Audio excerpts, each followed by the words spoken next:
Live. Et allô, bonjour, bonjour tout le monde, bonjour Facebook, bonjour ceux qui nous ont rejoints directement dans le chat de StreamYard. Mon nom est Christelle. Si vous me connaissez déjà, ben, voilà. Bonjour, si vous ne me connaissez pas encore, mon nom est Christelle et je suis une analyste en actuariat et j'investis en immobilier dans la grande région de Montréal. Je suis également à l'origine de Bâtisseur d'impact en immobilier, qui est à la fois une chaîne YouTube et un groupe Facebook dans lequel des investisseurs, autant des professionnels que des particuliers, se réunissent autour d'un même sujet qui est l'immobilier. Et ça, c'est au-delà des frontières. Ça peut être autant au Canada qu'aux États-Unis, en Europe, en Afrique. Généralement, ça réunit beaucoup des personnes issues des afrodescendants. Donc, on a un certain intérêt pour l'immobilier en Afrique. Et aujourd'hui, on a la joie et l'honneur de recevoir Tonton Afrique. Je pense que le nom vous donne déjà un bon indice sur ce qu'il fait. Mais avant de passer même à ce qu'il fait, je vais d'abord remercier Tonton Afrique d'être avec nous aujourd'hui. Tonton Afrique, que je vais appeler Manuel parce que c'est son vrai prénom, Manuel. Merci d'être avec nous aujourd'hui. Bonjour, comment vas-tu? Bonjour Christelle, merci pour l'invitation. C'est un réel plaisir d'être ce soir avec vous. Ça va, je vais très bien, merci. Ok, super. Et avant de passer à ton tour Afrique, est-ce que tu peux nous dire un peu qui est Manuel? Oui, bien sûr. Alors, je m'appelle Manuel Tefak, j'ai 35 ans. Je suis camerounais, installé en France depuis une dizaine d'années. Je suis conseiller en investissement financier et si je devais me définir un peu plus personnellement, je dirais que je me vois comme un père, comme un mari et comme un rêveur. Voilà. Ah, Euh, un père parce que je suis l'aîné d'une grande famille. Vous savez comment c'est chez nous. On est tous des frères et des sœurs, même quand c'est très élargi et fils des parents aussi. Euh, exact. et je suis père de deux enfants. Donc, Super. ça, c'est pour le père. Marie, parce que la cellule familiale est quelque chose d'hyper important, surtout quand on se lance dans l'entrepreneuriat, pour avoir le soutien des siens. Et j'ai vraiment la chance, la bénédiction d'avoir quelqu'un qui me soutient et qui m'accompagne tous les jours dans les hauts et les bas et qui me comprend. Donc, voilà. Et pour finir, un rêveur, parce que je suis une personne de conviction. Ok. Et Super. et que tout est possible, tout simplement. Donc voilà. Une de mes citations préférées d'ailleurs est de William Ward. C'est impossible, dit la fierté, c'est risqué, dit l'expérience, c'est sans issue, dit la raison, et essayons, dit le cœur. Donc si je me définis, je dirais ça. Ok. C'est très sage comme citation. Faudrait que je la note. Je vais la prendre plus tard quand je vais réécouter le live. Ok. Et donc, voilà qui est Manuel. Et pourquoi Manuel s'intéresse à l'immobilier à un moment donné ou à l'investissement même en général, parce qu'on va parler d'investissement aujourd'hui, pas seulement d'immobilier. Tout à fait. C'est de par ma formation, je dirais. L'immobilier, c'est arrivé un peu après, mais à la base, je me suis formé en finance. Et donc, j'ai été toujours, enfin, quand j'étais en école, je me demandais comment, je m'intéressais beaucoup à la macroéconomie, comment fonctionne l'économie, comment est créée la richesse, et c'est ça qui m'a orienté vers la finance. Et j'ai été en salle de marché pour voir finalement comment fonctionnent les salles de marché. Et c'est en étant en salle de marché que j'ai découvert le métier que je fais aujourd'hui parce qu'on faisait des produits pour des conseillers en investissement financier, justement, qui, eux, étaient plus près des gens. Donc, qui étaient proches de la réalité et qui résolvaient des problèmes concrets, réels de la vie de tous les jours. Et donc, c'est comme OK. ça que je me suis intéressé à ce métier et que je suis rentré dans l'immobilier parce que c'est l'un des piliers vraiment de la création de richesse et la création de valeur. OK, parfait. Pourquoi l'immobilier et pas la bourse ou autre type d'investissement? Ou peut-être que vous faites un peu tout. Exactement, exactement. Alors, j'ai plusieurs casquettes, justement. En tant que conseiller, je me vois un peu comme un médecin généraliste, finalement. Alors, le médecin généraliste, il sait un peu de choses sur tout, mais il n'est pas spécialiste. Et donc, il fait le premier travail, le premier audit pour passer la main à un spécialiste. Ce qui fait que, dans mon quotidien, je traite des sujets juridiques, des sujets fiscaux, des sujets immobiliers, des sujets financiers, justement, via la bourse. OK, super. Et donc, d'où est née l'idée de Tonton Afrique? C'est une, c'est une bonne question parce que je dirais que comme toutes les idées, elle est fille de plusieurs circonstances. Mais pour pouvoir bien expliquer et raconter l'histoire de Tonton Afrique, je pense qu'il est important que je vous parle déjà de la personne, on va dire, qui m'a inspiré au départ.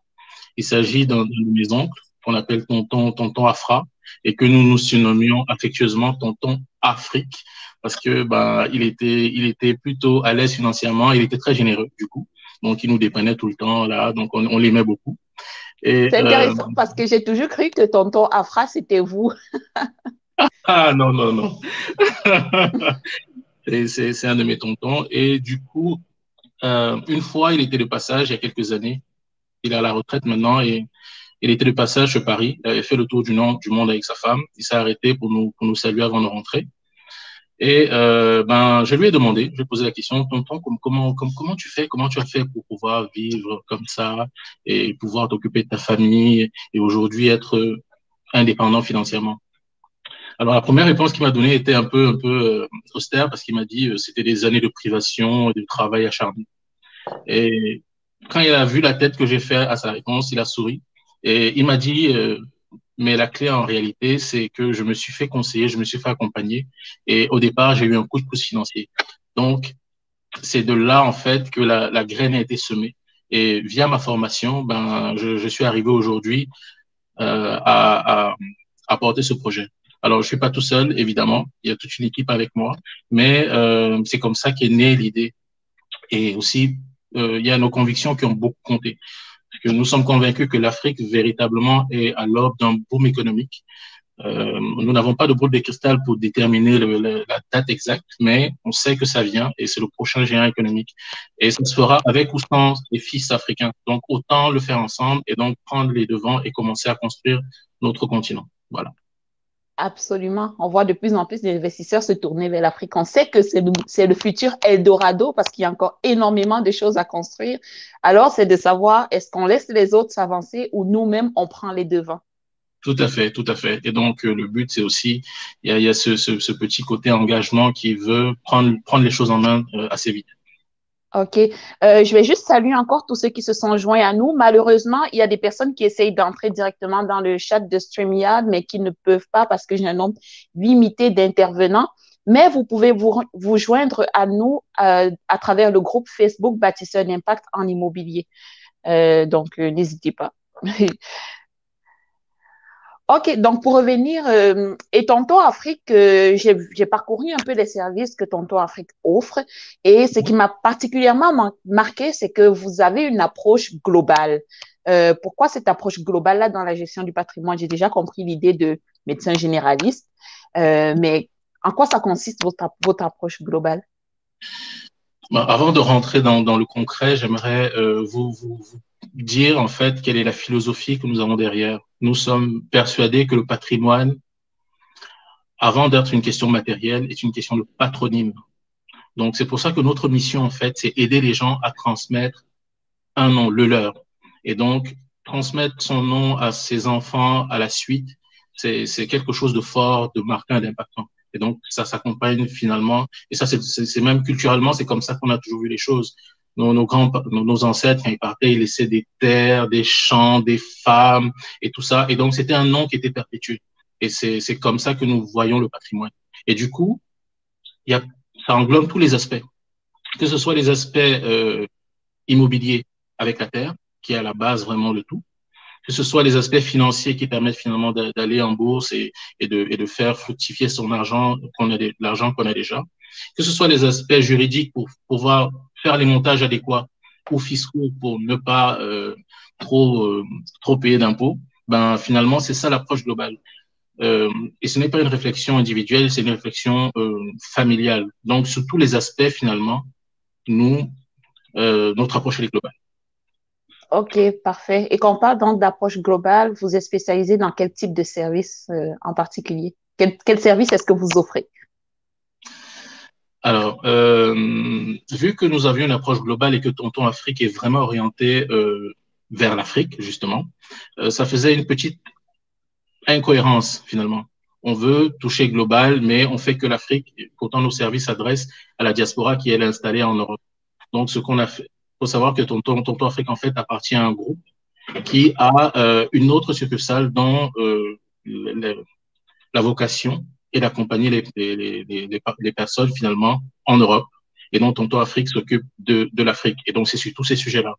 En Europe, OK. véritablement, on touche le financier, l'immobilier, le juridique et le fiscal. Et en Afrique, pour l'instant, on se concentre sur l'immobilier et le courtage. OK. OK, super. Le courtage et les transactions immobilières. Tout à fait. OK. Et quel type de clientèle est-ce que vous desservez en Afrique? Alors, pour l'instant, jusqu'ici, principalement des particuliers. Mais de plus en plus, le besoin commence à se faire sentir pour les personnes morales, c'est-à-dire les personnes qui se réunissent, par exemple, via des SCI et qui mettent leurs efforts en commun pour justement porter des projets. Donc ça, c'est les demandes qu'on commence à avoir, mais jusqu'ici, c'est des particuliers. OK. Donc, Tonton Afrique accompagne des particuliers, peu importe où ils résident, que ce soit en Afrique ou dans la diaspora. Alors, le service, il est pensé pour la diaspora, mais effectivement, nous avons eu quelques dossiers à la marge qui venaient d'Afrique, qui venaient de Kribi et de Douala notamment. OK. OK, super. Et on va un peu décortiquer ça par rapport aux transactions immobilières. Oui. Sur quel type de transactions est-ce que vous accompagnez les personnes qui veulent investir? Est-ce que c'est simplement l'achat de terrain, l'achat de résidence principale, la construction de résidence, l'investissement locatif, du commercial? C'est quel type d'immobilier, de transaction? Alors, pour pouvoir répondre à la question, encore une fois, j'ai besoin de remonter un petit peu. Pas de souci. La transaction, en fait, est un aboutissement. Alors, on a besoin de faire un audit, de comprendre la personne, de savoir qui elle est, ce qu'elle fait dans la vie, comment est-ce qu'elle se voit, comment elle voit son futur, comment est-ce qu'elle se voit dans quelques années, et surtout, où est-ce qu'elle se voit. Ça nous permet finalement de trouver le meilleur véhicule. Et donc, quand on rentre dans le véhicule, ça peut être l'achat de terrain parce que c'est le début d'un projet. Ça peut être la construction parce que le terrain a déjà été acheté, notamment via les tontines. Ça, c'est des choses qu'on rencontre beaucoup. Ça peut être ça peut être plutôt plus global, c'est-à-dire un projet qui va de l'achat de terrain à la construction, à la livraison et même à la gestion locative. Donc, c'est du clé en main qu'on propose. Un accompagnement global, toujours ce côté 360 qui reste et qui nous drive. OK, super. Et en termes de crédit, je pense que notre entrevue aujourd'hui est un peu plus orientée par rapport au financement. J'ai lu le terme courtage de crédit. Courtage de Mmh. crédit, moi, c'est un terme qui ne me parle pas tout de suite, Oui. mais j'ai pu faire l'équivalent, j'ai pu faire un peu, j'ai pu relier ça à un concept ici au Canada qui est le financement. Donc, quand vous dites courtage de crédit, c'est quoi exactement courtage de crédit? Ben, tout simplement, c'est un intermédiaire qui se situe entre la personne qui a besoin d'un financement et la banque, tout simplement. Alors, et ça nous permet de réellement innover parce qu'aujourd'hui, pour la diaspora, il n'existe pas de solution pérenne de financement, en tout cas vers l'Afrique.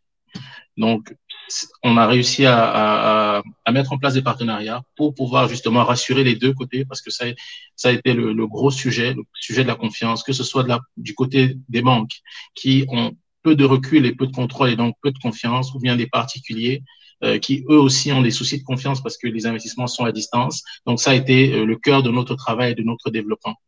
Donc, OK. du courtage, de la mise en relation et du financement. OK. Et pourquoi vous vous êtes concentré sur ça? C'est quoi un peu les enjeux qu'on a en Afrique par rapport au financement? Ben, il y en a très peu. Il y en a véritablement très peu. Les banques sont, en tout cas pour les locaux, les banques sont sur liquide et accompagnent peu de projets. Et nous sommes conscients que l'immobilier est vraiment à la base de tout, parce que même pour qu'il y ait des entreprises, il faut des bureaux, il faut des locaux, Mhm. il faut de l'immobilier. Donc, c'est pour ça on s'est focalisé sur l'immobilier dès le départ. OK, OK. Et en termes de financement, mettons, si on va vraiment dans le pratico-pratique, là, on va sur le terrain. Une Oui, personne qui est intéressée à investir en Afrique, elle oui. ne sait pas par où commencer. Elle se dit, OK, financement, OK, mais comment ça fonctionne, le financement en Afrique? Alors, c'est tout l'intérêt justement d'avoir quelqu'un qui fait du conseil en investissement à la base. Donc, je prends cette casquette-là et ça me permet justement d'accompagner les personnes. C'est pour ça que je parlais d'entrée de jeu de bilan. Une fois que j'ai compris ce que la personne recherche, je mon job chez Tonto Afrique, c'est de trouver le bien adéquat et de faire des propositions aux clients. Et une fois on a calibré le bon type d'investissement, on monte ensemble le dossier de financement qu'on présente auprès de la banque. Une fois qu'il est validé, ben, on passe à l'étape d'après. Ça va dépendre donc si la personne avait déjà son terrain, voulait juste construire, ou voulait déjà acheter un terrain, ou avait un projet plus global. Donc voilà. OK. OK. Parce que ici, par exemple, au Canada, il y a ce concept de préapprobation. Avant même de commencer à chercher un bien immobilier, on regarde un peu à combien est-ce qu'on pourrait se qualifier en termes de financement. Est-ce que c'est la même chose ou alors on va vraiment d'abord sur le terrain, on regarde par rapport à un type de bien en particulier ou par rapport à un bien qu'on a choisi en particulier, on monte son dossier de financement. Ou alors la banque peut nous préqualifier en amont. Alors, c'est justement ce que nous faisons à la base. Nous préqualifions justement les personnes. Et c'est pour ça qu'il y a ce côté conseil. Parce que OK. on va les aiguiller et leur dire, OK, ce bien, peut-être, vous n'avez pas le profil qui ira avec ce bien, mais vous aurez plutôt le profil qui ira avec plutôt ce bien pour telle et telle raison. Évidemment, c'est toujours des explications financières. OK, OK, parfait. Et mettons, comment est-ce que je monte mon dossier de financement? Est-ce qu'il y a une préparation que je dois faire en amont, surtout pour ceux qui sont de la diaspora? Encore une fois, véritablement, nous, on fait du clé en main. C'est-à-dire que une fois qu'on aura déterminé le bon véhicule, on vous donnera la liste exacte de pièces à fournir et on fera le reste. Donc, on va récupérer la liste. Il y a l'équipe qui est sur place. Donc, en fonction des pays, je vais prendre l'exemple du Cameroun notamment, qui va recevoir le dossier, qui va le transmettre et qui va faire le suivi jusqu'à l'obtention des premiers retours. Donc, le client, tout ce qu'il aura à faire finalement, c'est choisir le bien, fournir les pièces et recevoir son financement, tout simplement. OK. Et est-ce qu'il y a des critères généraux pour se qualifier au niveau du financement? Est-ce que déjà, est-ce qu'il y a des candidats qui peuvent savoir, OK, là, il y a de fortes chances que je sois qualifié ou là, mon dossier est mort complètement. Mettons un minimum de revenus, je sais pas, être de la diaspora, mais dans certains États, par exemple l'Union européenne versus le Canada ou les États-Unis. Est-ce qu'il y a des critères en particulier qu'il faut remplir à la base? Alors, pour l'instant, effectivement, nous avons réussi à mettre en place des partenariats pour l'Europe. Nous travaillons fortement pour que en Amérique ou en Asie, nous puissions proposer aussi nos services. Mais nous sommes une jeune entreprise, donc on essaie vraiment de porter les choses à bras le corps et on y va avec force et conviction. Donc, pour l'instant, c'est l'Europe. Et en ce qui concerne les conditions, il n'y en a pas spécifiquement, à moins véritablement d'avoir de gros problèmes financiers, parce qu'évidemment, on va étudier les relevés bancaires, la structure des comptes et tout ça. À moins d'avoir de gros problèmes, en France, on parle d'interdiction bancaire, il n'y a pas de restrictions particulières. Il n'y a aucun autre problème, parce que en tant que conseiller, nous, on va toujours tout faire pour trouver le véhicule d'investissement, c'est-à-dire le bien, qui ira avec le profil de la personne.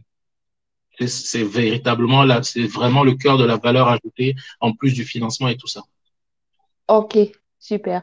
Je vais juste adresser un petit mot à Franklin.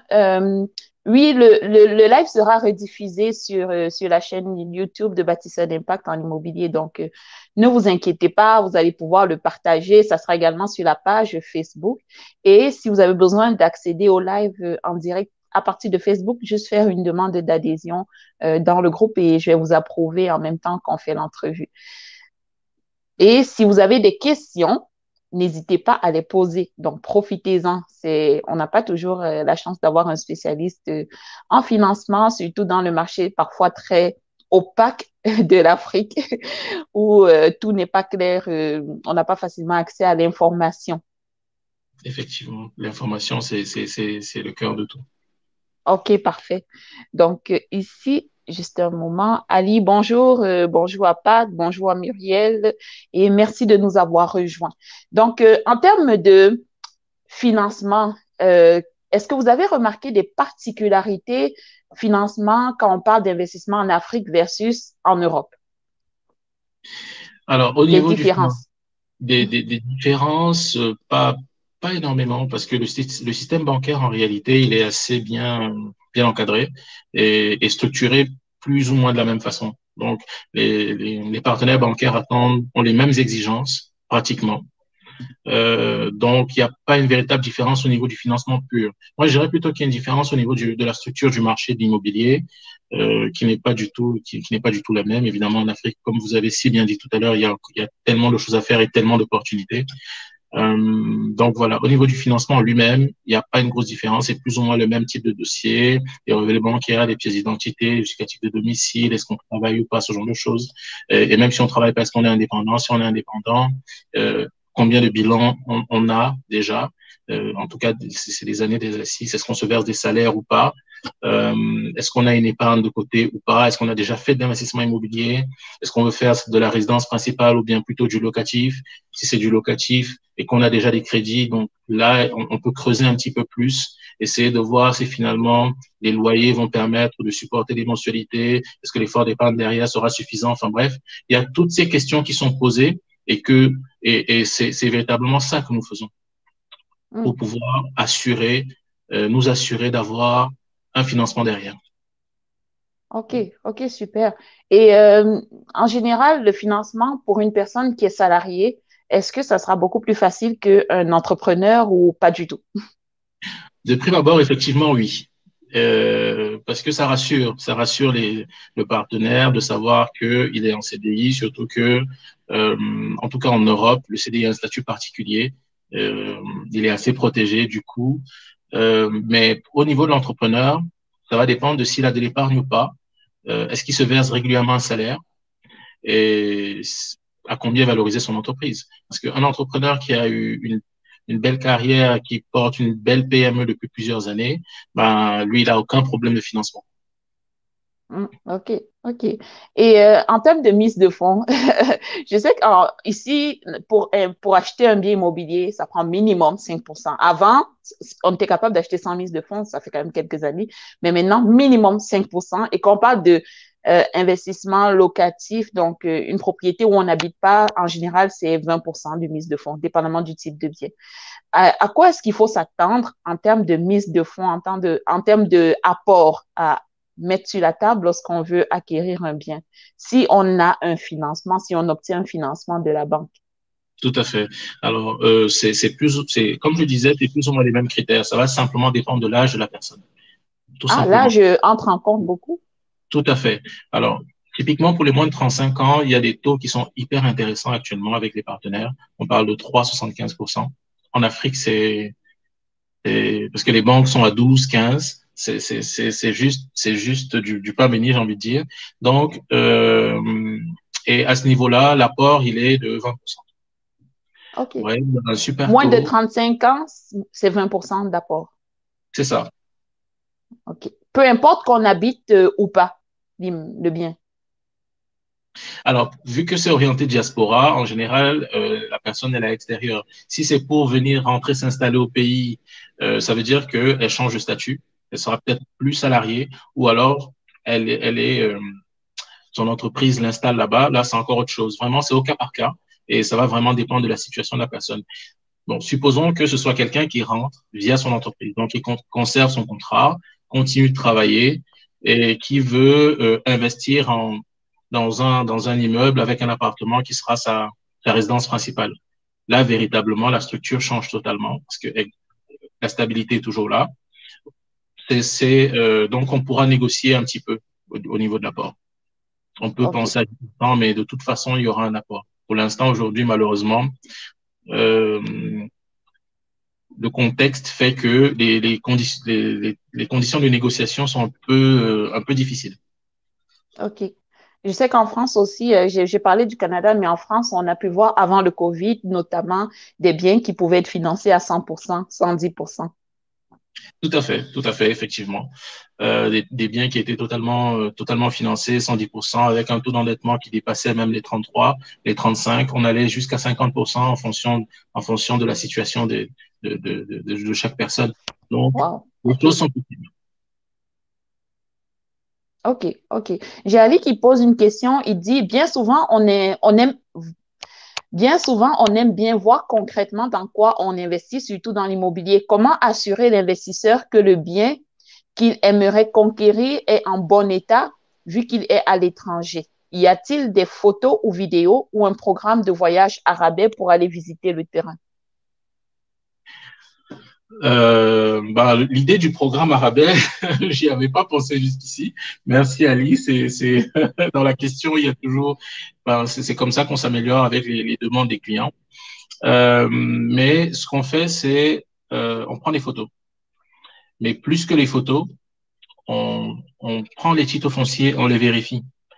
Aujourd'hui, nous avons des partenaires, des agences immobilières en partenaire, par exemple, qui, lorsqu'elles veulent référencer un bien chez nous, nous fournissent la pièce d'identité du propriétaire et le titre foncier pour que nous puissions déjà nous assurer que au niveau du terrain, il n'y a pas de problème. Il n'y a aucun litige, il n'y a aucun crédit adossé dessus, il n'y a pas d'hypothèque. Ça, c'est la base pour rassurer nos clients. Et ensuite, évidemment, on fait des photos, on fait la présentation, on fait tout un dossier technique pour présenter le bien, en quelle année il a été construit, entre combien de mains il est passé, quel est son état actuel, est-ce qu'il y a besoin de travaux de rénovation et ce genre de choses. OK, OK. Et est-ce que c'est facile de pouvoir acheter un bien? C'est sûr que l'idéal, c'est toujours de se déplacer, mais est-ce que c'est assez facile de se faire représenter, mettons, par un membre de la famille, une personne de confiance au pays qui va pouvoir suivre toutes les transactions de A à Z? Bah, en général, c'est ce que les gens font parce que effectivement, malheureusement, les personnes il y a beaucoup de gens que nous avons rencontrés qui ont eu des déboires, qui ont eu des problèmes et donc ils ont besoin d'être rassurés. Tout le monde a besoin d'être rassuré. Et donc, en général, il y a un membre de la famille qui vient rencontrer l'équipe sur place, qui s'assure que le bien est là. Et on sait que ça fait partie de l'expérience client. Et donc, nous, au contraire, c'est même ce qu'on veut, on souhaite, on demande, qui est cette transparence-là. OK, OK. Donc, le système administratif permet à quelqu'un d'autre de nous représenter, de signer les documents légaux et tout du début à la fin. Ah, ok, d'accord. Sur le Oui, plan c'était sur ce plan. purement, oui, bien sûr. Vous pouvez désigner quelqu'un qui vous représente. Ça, c'est tout à fait possible. OK, super. Bon, Ali qui a besoin d'être rassuré, il peut soit se déplacer. Il a parlé de programme de voyage à rabais. Est-ce que c'est quelque chose que Tonton Afrique doit regarder? Ah, On aimerait ça, nous. peut-être que dans quelques années, ce sera possible. On ne sait pas, mais c'est une bonne idée en tout cas. Et pourquoi pas? OK. Et j'ai une question particulière. Il y a beaucoup de personnes qui se demandent, les gens de la diaspora notamment, qui se demandent, investir en Afrique ou en Europe, enfin, Europe, je veux dire Occident, Europe, Asie, Amérique, peu importe. On se pose beaucoup cette question-là parfois. Quel est votre avis, quelle est votre opinion sur le sujet? Alors, effectivement, j'ai beaucoup rencontré la question et je suis heureux de la retrouver ici. Ma réponse est simplement de dire qu'il faut faire les deux. Il n'y a pas forcément un point à privilégier et c'est logique parce qu'on est installé en Europe, on vit ici, on a construit aussi notre vie ici, même si on vient d'Afrique et qu'on a aussi nos racines là-bas. Donc l'idéal, c'est de construire déjà et consolider ce qu'on a mis en place, tout en préparant la suite au pays. Donc c'est encore un point de vue global et ça rejoint tout à fait notre philosophie et c'est pour ça que nous avons créé ces deux entités qui permettent de faire justement les deux. Parce que au départ, moi, en tant que conseiller, j'accompagnais uniquement les personnes en France. Ensuite, je me suis un peu étendu en Europe. Et à force de rencontrer la diaspora, je me suis bien rendu compte qu'il y avait ce besoin aussi de pouvoir investir en Afrique et participer. Donc, véritablement, il faut faire les deux, sans aucune hésitation. Est-ce qu'il y a un secteur qui est plus lucratif que l'autre, qui a de meilleurs rendements, une meilleure rentabilité? Est-ce qu'il y a une région géographique qui est plus lucrative que l'autre? Alors, région, en termes ou en Afrique, vous voulez dire? Oui, en Afrique versus en Occident. Est-ce que l'Afrique est plus lucratif que Occident ou Alors, l'inverse? à court terme, c'est l'Europe. À plus long terme, c'est sûr et certain que c'est l'Afrique. Et comme l'immobilier, c'est des placements sur le long terme, on sait qu'on est gagnant de toute façon. Pourquoi c'est l'Afrique à plus long terme? Ben, parce que l'Afrique, comme on s'est dit un peu plus tôt, est en train de se développer, a tout à construire et à créer. La population demande justement d'avoir des logements euh, et le besoin se fait de plus en plus pressant. Typiquement, à Yaoundé, il y a des programmes que l'État met en place pour justement inciter et faciliter la construction de nouveaux logements parce que la ville s'agrandit. Euh, donc, à long terme, c'est sûr que c'est en Afrique qu'on sera plus rentable. En Europe, les terrains sont de plus en plus rares. Il y a les programmes neufs, mais on est pratiquement dans l'ancien et c'est des plus-values faites sur la revente à chaque fois. Mhm. Et c'est pour ça qu'il y a cette sorte d'inflation qui met des tensions sur le marché immobilier. Et le temps qu'en Afrique on ait ça, ben il y a encore un champ ouvert et de belles choses à construire. Exact. En Afrique, surtout, si on a accès au financement, on sait que le financement, c'est le nerf de la guerre, hein. Ici, partout, le financement, c'est vraiment ça. Et beaucoup de personnes avaient des réticences, ont même toujours des réticences à investir en Afrique parce qu'il y a cet enjeu-là de financement. Ils se disent, OK, prendre un 10 000 $ et acheter un bien immobilier ici au Canada versus prendre tout son 100 000 $ et aller construire, acheter un terrain et construire une maison, de monter une maison de rien du tout, à partir de rien du tout, mettre tout mon capital là-dedans, est-ce que ça vaut la peine? Et donc, il y a énormément de personnes qui sont très réticentes à aller investir tout leur argent en Afrique. Alors que si on a une solution, justement, qui peut nous ramener du financement, ça devient beaucoup plus intéressant. Tout à fait, tout à fait. Moi, je vois le financement comme j'aime bien cette image que j'ai empruntée à un ami collègue qui dit que se faire financer, l'effet de levier, c'est comme soit essayer d'ouvrir une bouteille avec ses 2 pouces comme ça, la décapsuler, ou alors utiliser un décapsuleur. Avec beaucoup moins d'efforts, on réussit à faire à ouvrir la bouteille. C'est exactement ça. Donc, si on a accès au financement en Afrique, euh, il faut y aller. Ne pas utiliser, rentrer tout son capital pour le placer en Afrique. Effectivement, c'est très risqué. On est loin, on a très peu de suivi. Et par contre, si on est financé, on est accompagné, on Oui. peut se permettre de prendre une partie de ce capital, utiliser du levier pour créer de la valeur et faire fructifier le reste ici via d'autres placements. Oui, et surtout qu'on a entendu tellement d'histoires d'horreur par rapport par rapport au financement, enfin, aux fonds détournés, envoyés en Oui, Afrique et qui ont été finalement détournés. tout à fait. Justement, de quelle façon est-ce que vous pouvez accompagner les investisseurs euh, dans ce sens-là? Donc, est-ce que vous pouvez gérer leurs transactions, je vais dire transactions immobilières de A à Z, à partir de l'achat du terrain jusqu'à la construction des immeubles? euh, Est-ce que vous vous accompagnez aussi dans ce sens-là?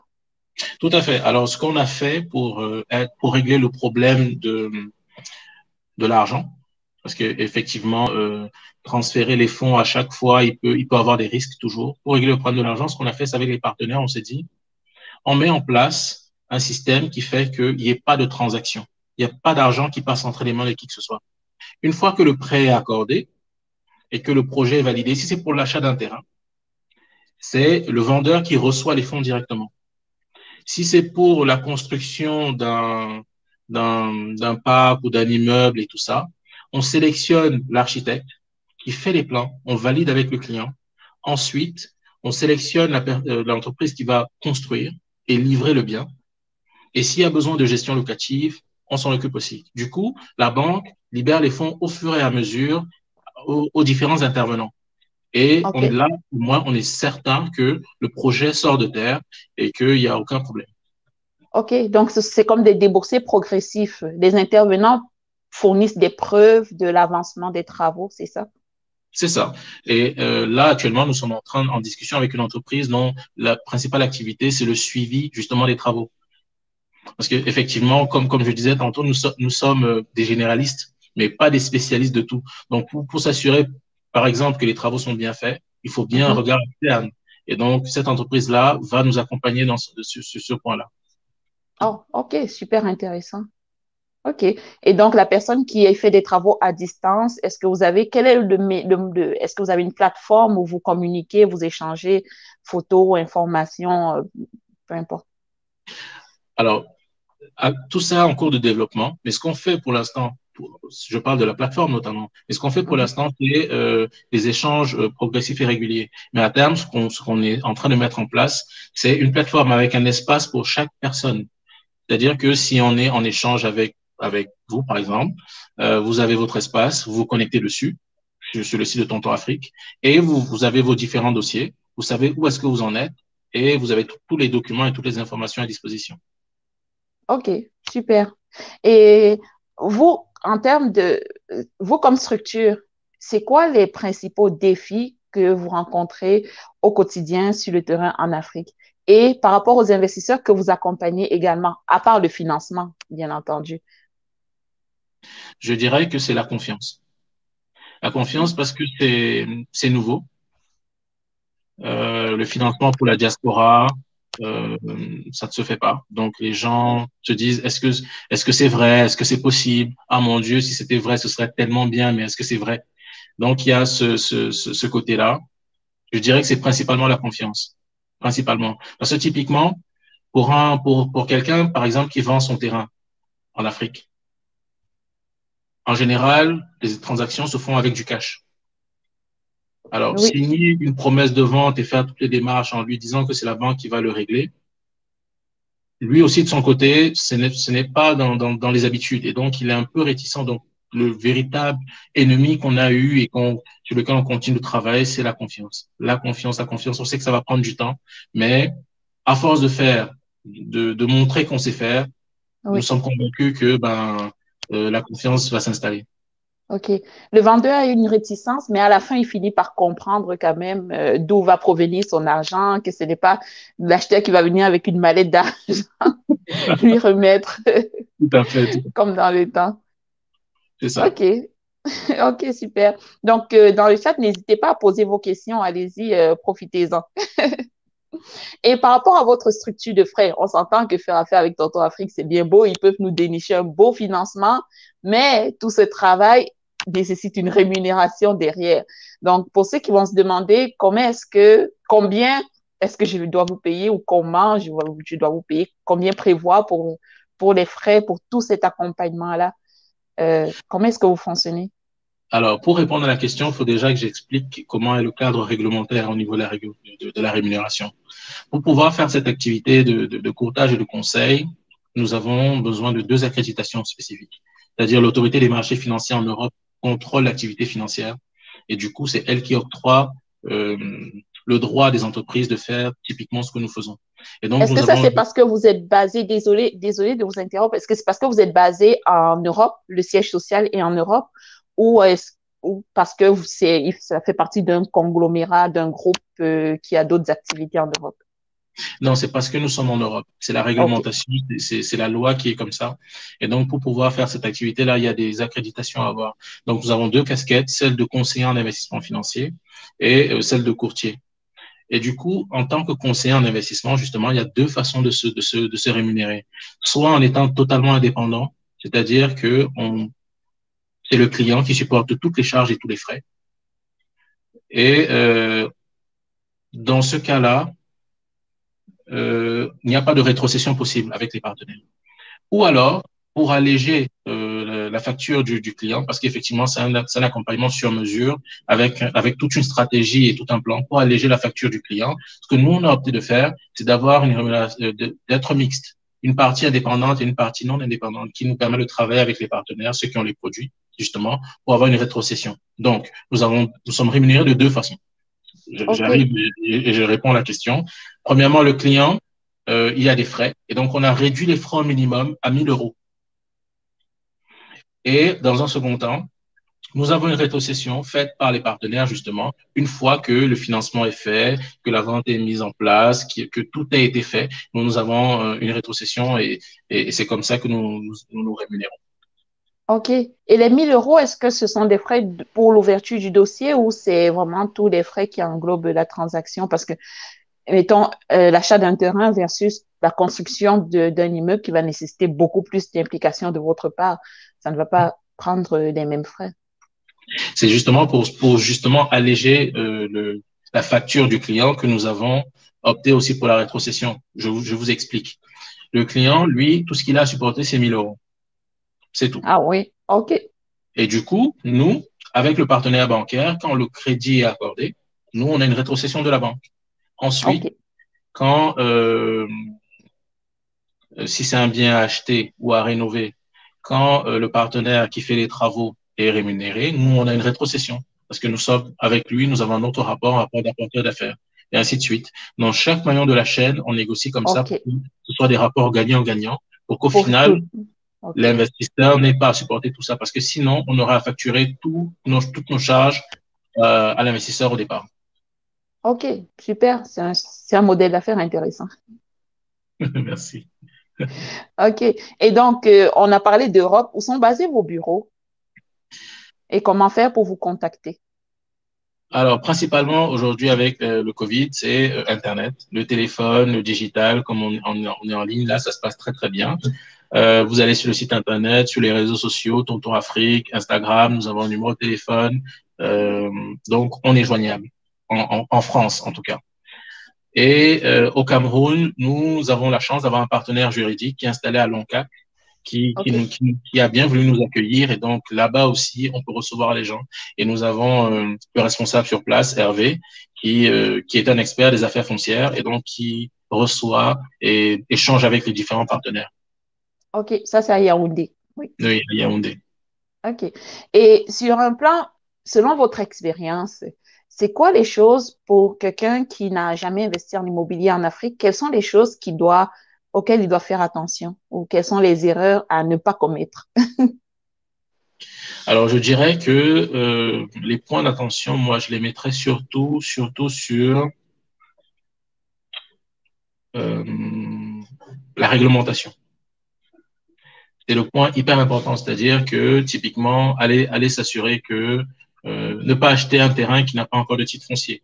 Que là, ça va rallonger les délais, ça va être un gouffre financier. Il faudra être sur place pour aller voir le préfet, s'assurer que le préfet est venu, le géomètre a bien mesuré le terrain, que le dossier est arrivé à la préfecture derrière, qu'on a édité, enfin bref, se concentrer sur des terrains déjà titrés. Première chose. Deuxième chose, s'orienter, vérifier justement qu'il n'y a pas d'hypothèque dessus, qu'il n'y a aucun litige, qu'il n'y a pas de problème de famille. Et ça, c'est facile à faire. Il suffit simplement d'aller au cadastre, d'avoir les références et il y a des frais de recherche. C'est simple à faire, mais il faut avoir l'information.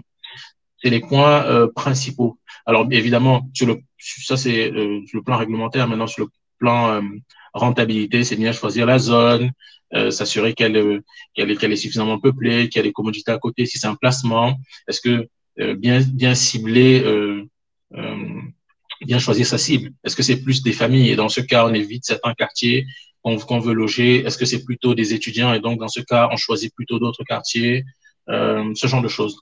Mais au départ, pour choisir son bien, s'assurer que, et c'est ça que nous faisons pour nos clients, justement, on s'assure que les biens qui sont là sont des biens sûrs et de bonne qualité. OK, OK. Super intéressant. Et est-ce qu'il y a un type de bien en particulier qui serait favorable, un type d'investissement qui serait mieux pour des gens de la diaspora, qui est plus facile peut-être à gérer ou qui est plus rentable ou qui a plus d'avenir, on va dire? On a beaucoup entendu parler de la location à court terme Airbnb, des choses un peu plus fancy comme ça ou nouvelles qui apparaissent. Est-ce que ce sont des choses que vous conseillerez? Alors, oui et non. Oui, parce qu'effectivement, c'est très rentable. Non, parce que quand il y a le moindre choc économique, le tourisme est le secteur d'activité qui souffre en premier et le plus. C'est-à-dire quand il y a le moins de problèmes, on arrête de voyager, on arrête de se déplacer, mais on va toujours manger, on aura toujours besoin d'avoir un chez soi. Donc c'est pour ça que à court terme, ou alors pour des soucis de diversification, c'est-à-dire que vous avez déjà fait plusieurs investissements et vous continuez, vous êtes dans cette démarche-là, vous voulez un autre placement. Les locations à courte durée, c'est intéressant. Mais ça va pas, si jamais ça ne marche pas aussi bien que vous le souhaitiez, ça va pas trop vous impacter. Mais si c'est votre premier investissement, vous êtes au début et vous voulez pas trop prendre de risques, essayer de comprendre comment ça fonctionne, allez plutôt sur de la location longue durée, quelque chose de plus simple. OK. Comme construire un immeuble, un duplex, faire des studios, des chambres Ah, d'étudiants, des choses comme ça. exactement. Des chambres d'étudiants, un immeuble, si vous avez la capacité financière, un immeuble, c'est très bien. Un immeuble, ça c'est assez stable, ça sera toujours demandé.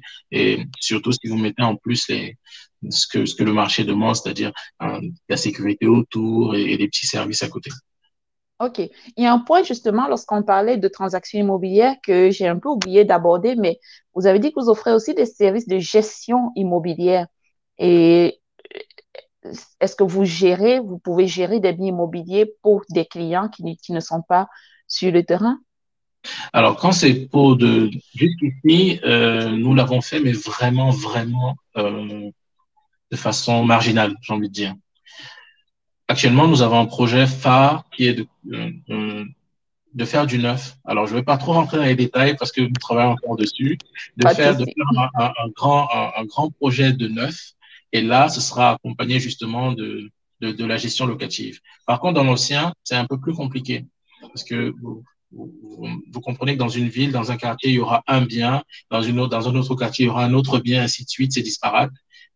Assurer la gestion des biens disparates comme ça demande une logistique qui est pas facile à mettre en place. Par contre, quand c'est un camp dans lequel vous avez pensé, que vous avez pensé dès le départ et que vous administrez en entier, c'est beaucoup plus simple et c'est dans ce cadre-là que nous allons nous inscrire pour la suite. OK, parfait, c'est intéressant. J'imagine que vous allez aussi aider avec la sélection des locataires en amont et tout.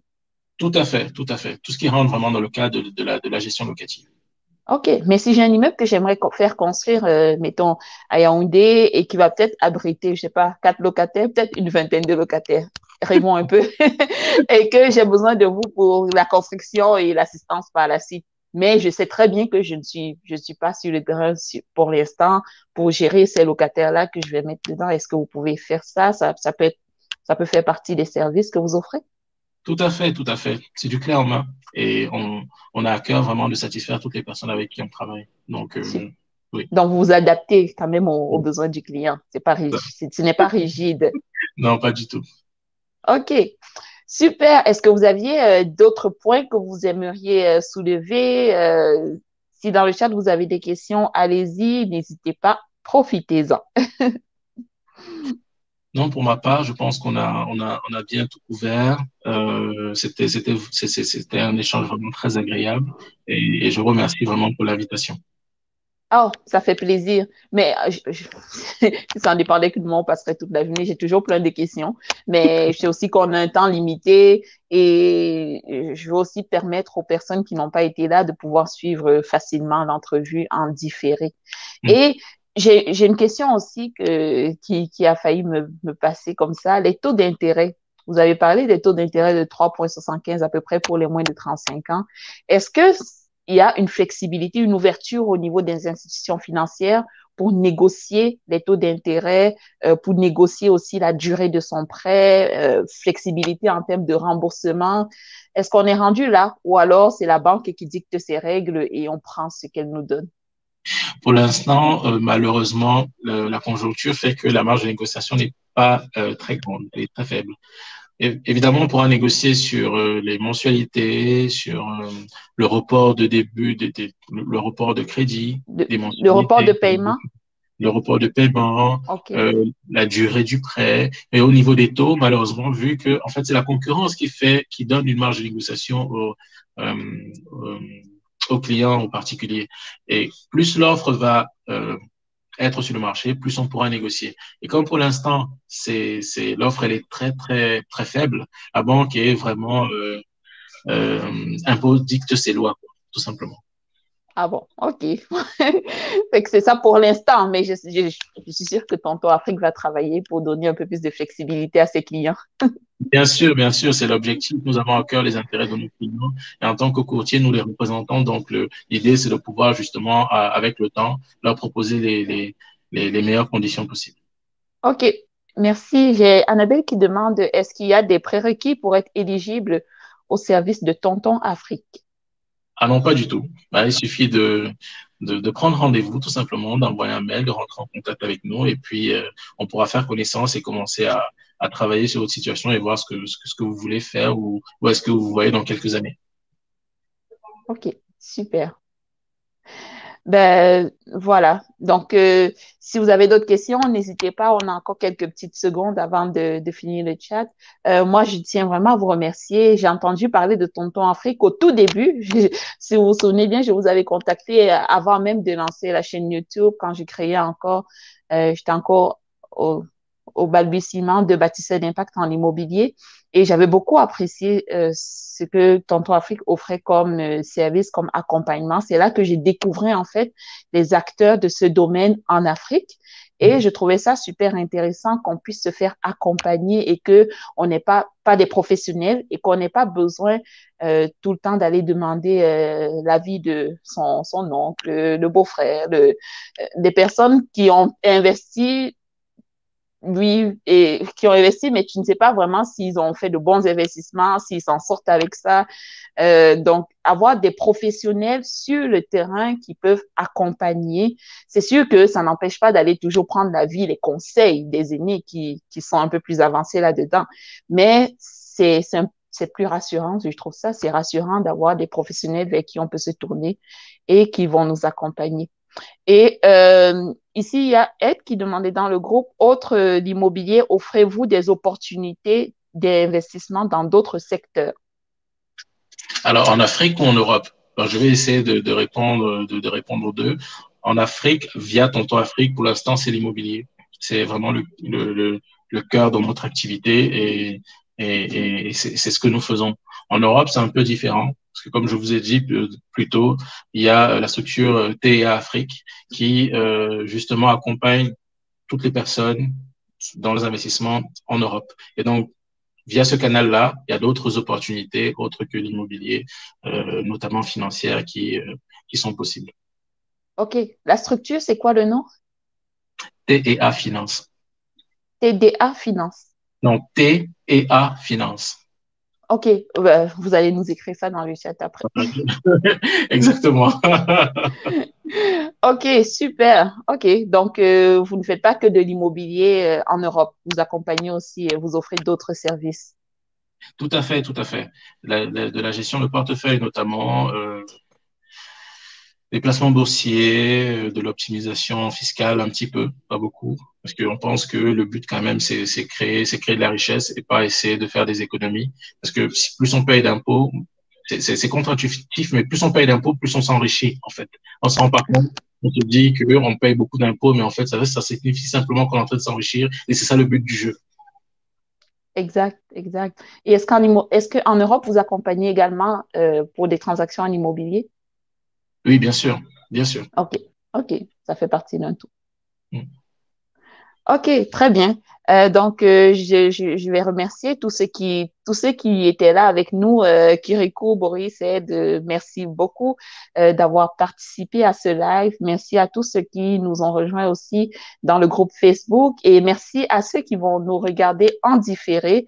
Si vous avez des questions, Tonton Afrique, moi, on est disponible pour y répondre même plus tard. Donc, n'hésitez pas. Tout à fait. Merci beaucoup, Christelle. Merci au bâtisseur d'impact. Et ben, c'est avec plaisir que je reviendrai discuter avec vous. Absolument. Lorsque le fameux projet sera lancé, j'aimerais bien en savoir plus. Surtout si vous cherchez des investisseurs, là, on cherche à investir parfois sans avoir les deux mains dans le projet. Donc, c'est peut-être une bonne opportunité pour des gens qui veulent investir. Ben, avec plaisir.